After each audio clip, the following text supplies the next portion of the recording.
পৃথিবীর একটা ভূস্বর্গ আমাদের কাশ্মীর। কাশ্মীরের পহেলগাঁওতে যে বর্বরোচিত নৃশংস জঙ্গি হামলা হয়েছে তার বিরুদ্ধে সোচ্চার বারাসাত প্রেস ক্লাব। আজ বারাসাত প্রেস ক্লাবের পক্ষ থেকে এই বর্বরোচিত নৃশংস হত্যাকাণ্ডের বিরুদ্ধে পথে নামল বারাসাত প্রেস ক্লাব। আমরা বারাসাত প্রেস ক্লাবের পক্ষ থেকে একটা সংহতি যাত্রা এবং মানবিক আবেদন রাখছি। আমাদের মধ্যে উপস্থিত রয়েছেন বারাসাত প্রেস ক্লাবের মাননীয় সভাপতি ধৃতরাষ্ট্র দত্ত মহাশয়, উপস্থিত রয়েছেন সেক্রেটারি রবীন্দ্র ভট্টাচার্য মহাশয় সহ অন্যান্যরা।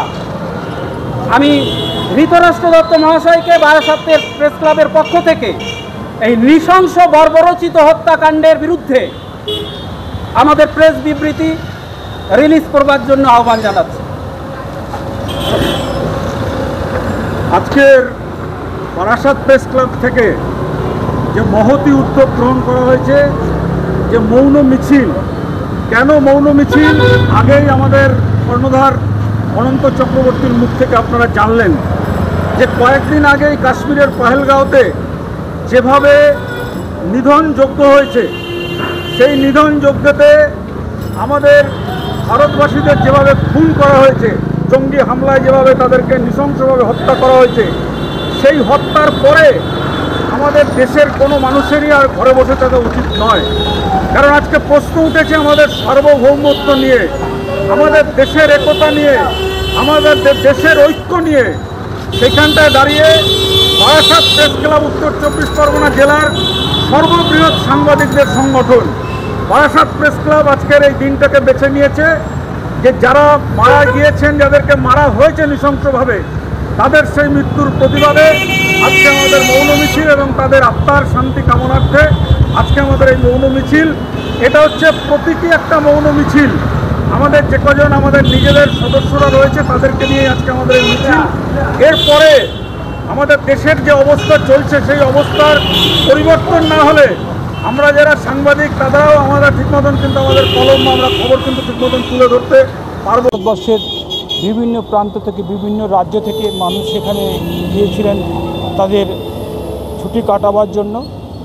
কিন্তু দুঃখের বিষয় যে সেখানে আমাদের প্রতিবেশী রাষ্ট্র, একসময় আমাদের এই বৃহৎ এশিয়ার মধ্যে যেই রাষ্ট্রটা ছিল, তারা যখন স্বাধীনতার পরে দ্বিখণ্ডিত হলো, সেই পাকিস্তান, তারা আমাদের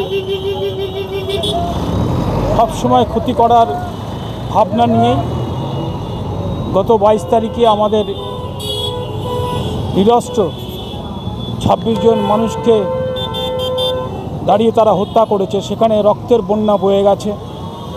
কাউর মা, কাউর সন্তান, কাউর মেয়ে, কাউর স্ত্রী, তারা একা একই হয়ে গেছে।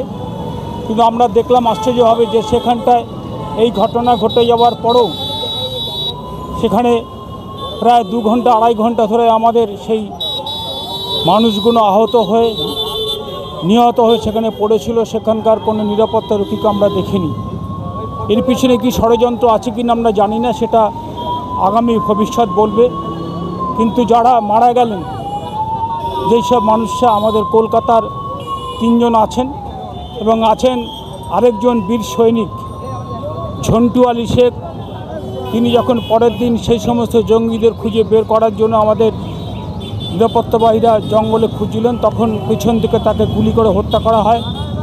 ঠিক তার পাশাপাশি আমরা দেখলাম যে আমাদের এখানকার একজন বীর সৈনিক, তিনি পশুপালন